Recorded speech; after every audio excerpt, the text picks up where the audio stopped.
ಶ್ರೀ ಪ್ರಹ್ಲಾದರಾಯರು ಕೂಡ ಈ ಕಲಿಯುಗದಲ್ಲಿ ರಾಯರಾಗಿ ಬಂದು ಶ್ರೀ ರಾಘವೇಂದ್ರ ಸ್ವಾಮಿಗಳವರಾಗಿ ಬಂದು ಅವತಾರವನ್ನು ಮಾಡಿದಾಗಲೂ ಕೂಡ ಎಷ್ಟೋ ಜನ ನಾಸ್ತಿಕರನ್ನ ಆಸ್ತಿಕರನ್ನಾಗಿ ಪರಿವರ್ತನೆ ಮಾಡಿದಂಥ ಇತಿಹಾಸ ಇವತ್ತು ನಮ್ಮ ಕಣ್ಣ ಮುಂದೆ ಇದೆ.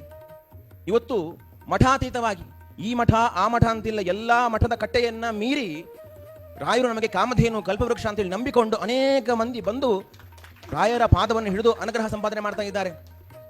ಈ ಅನುಗ್ರಹ ಸಂಪಾದನೆಗೆ ಯಾವುದೇ ಮಠ ಕಟ್ಟೆಗಳು ಅಡ್ಡಿ ಬರುವುದಿಲ್ಲ. ಇದನ್ನು ಅರ್ಥ ಮಾಡಿಕೊಳ್ಬೇಕು.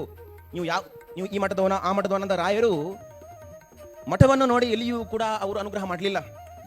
ಯಾರ ಅಂತರಂಗದಲ್ಲಿ ಶುದ್ಧವಾದ ಹರಿಭಕ್ತಿ ಉಂಟು ಅಂತಹ ಆ ಭಕ್ತನನ್ನು ಉದ್ಧಾರ ಮಾಡಿದಂತಹ ಒಂದು ದೊಡ್ಡ ಕೀರ್ತಿಯದು ರಾಯರಿಗೆ ಸಲ್ಲಬೇಕು. ಆ ನರಸಿಂಹದೇವರ ಅವತಾರ ಕಂಬದಿಂದ ಉದ್ಭವ ಆದಾಗ, ನರಸಿಂಹದೇವರು ಉದ್ಭವ ಆದಾಗ ಅವನು ಪ್ರಹ್ಲಾದರಾಯರನ್ನ ನೋಡಿ ಕೇಳ್ತಾರಂತೆ. ಪ್ರಹ್ಲಾದರಾಯರು ಹೇಳ್ತಾರಂತೆ, ನನಗೆ ಬಹಳ ಭಯ ಆಗ್ತಾ ಉಂಟು ಸ್ವಾಮಿ ಅಂತ ನರಸಿಂಹದೇವರಲ್ಲಿ ಪ್ರಾರ್ಥನೆ ಮಾಡ್ತಾರಂತೆ.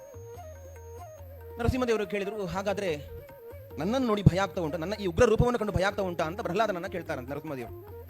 ಪ್ರಹ್ಲಾದ ಹೇಳ್ತಾನೆ, ನಿಮ್ಮ ಈ ಉಗ್ರ ರೂಪವನ್ನು ಕಂಡು ನನಗೆ ಭಯ ಆಗ್ತಾ ಇಲ್ಲ, ಈ ಘೋರವಾದ ಸಂಸಾರವನ್ನು ಕಂಡು ಭಯ ಆಗ್ತಾ ಉಂಟು ಅಂತ ಪ್ರಹ್ಲಾದ ಹೇಳ್ತಾನಂತೆ.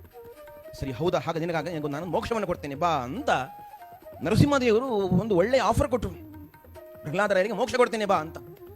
ನರಸಿಂಹದೇವರು ಮೋಕ್ಷ ಕೊಡ್ತೇನೆ ಬಾ ಅಂತಂದ್ರು ಕೂಡ ಈ ಮೋಕ್ಷವನ್ನ ಬೇಡ ಅಂದ್ರು.